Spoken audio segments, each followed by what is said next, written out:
এক বছর আগের এই জায়গায় ঠিক এই সময়টায় বিকট শব্দ আর ধোঁয়ায় আচ্ছন্ন হয়ে গিয়েছিল পুরো উত্তরা।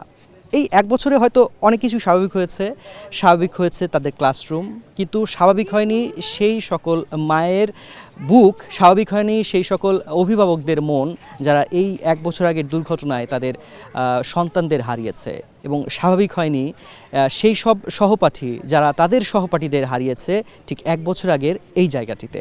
2025 সালের 21 জুলাই ঢাকার উত্তরার দিয়াবাড়িতে মাইলস্টোন স্কুল অ্যান্ড কলেজ ক্যাম্পাসে বিমান বাহিনীর একটি জঙ্গি বিমান বিধ্বস্ত হয়ে ঘটে যায় মর্মান্তিক এক ট্র্যাজেডি। মুহূর্তেই আগুন ও ধোঁয়ায় প্রাণ হারান 28 জন শিক্ষার্থী সহ মোট 36 জন। নন ইনভার্টার এসির দামে ঘরে আনুন বিদ্যুৎ সাশ্রয়ী ইনভার্টার এসি। এখন 1.5 ton my one inverter AC মাত্র 48,900 টাকা পাওয়া যাচ্ছে মিনিস্টার শোরুমে।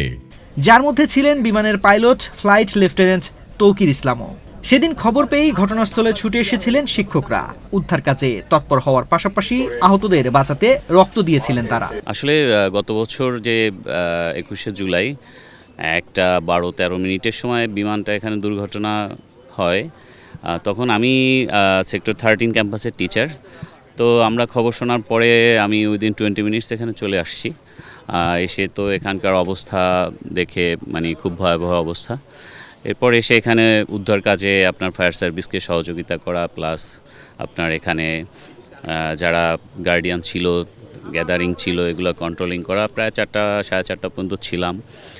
একের পর এক মৃতদেহ বের করা হচ্ছিল। একটা মর্মান্তিক দৃশ্যের মতোই অবতারণা হয়েছিল। সেই ভয়াবহ স্মৃতি আর স্বজনহারাদের বুক ফাটা কষ্টের তীব্রতা কতটা গভীর তা স্পষ্ট ফুটে ওঠে সহপাঠীদের বর্ণনায়। চোখের সামনে ঘটে যাওয়া সেই বিভীষিকা আজও তাড়া করে ফেরে তাদের প্রতিদিনের জীবনে। প্রিয় বন্ধু ও সহপাঠীদের হারানোর বেদনা আর স্বজনদের কান্নায় চারপাশের বাতাস যেন আজও ভারী হয়ে ওঠে। আসলে বলতে গেলে এই পুরো ব্যাপারটাই যে এত তাড়াতাড়ি হয়ে গেছে, আর তার মধ্যেই একটা বছর কেটে গেছে, এটা আসলে বুঝে ওঠার আগেই হয়ে গেছে সব কিছু। তারপরে ওইখান থেকে যখন আসা হয় তখন খুবই খারাপ লাগে, এবং হচ্ছে গিয়ে বিল্ডিংটা দেখলে তারপর ওই কথাগুলো মনে করলে অনেক বেশি খারাপ লাগে। আজ সেই বিভীষিকাময় দুর্ঘটনার 1 বছর পূর্ণ হলো।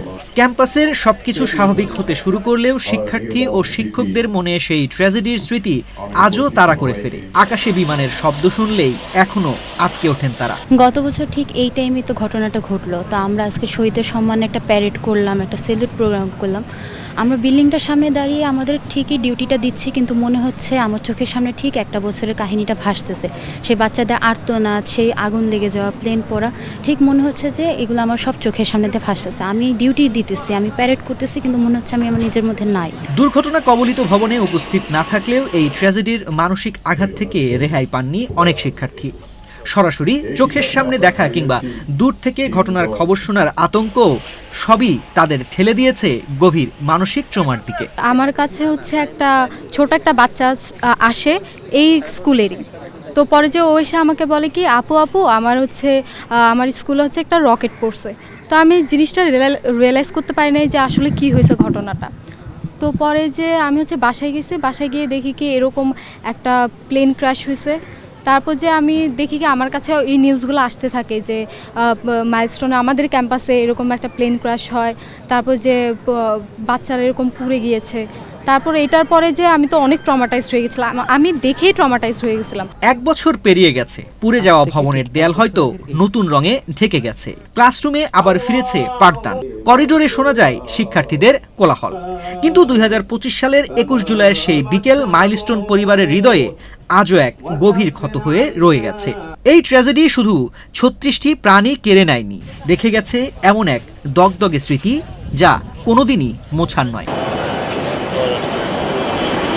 তানজির রহমান, বাংলাদেশ প্রতিদিন।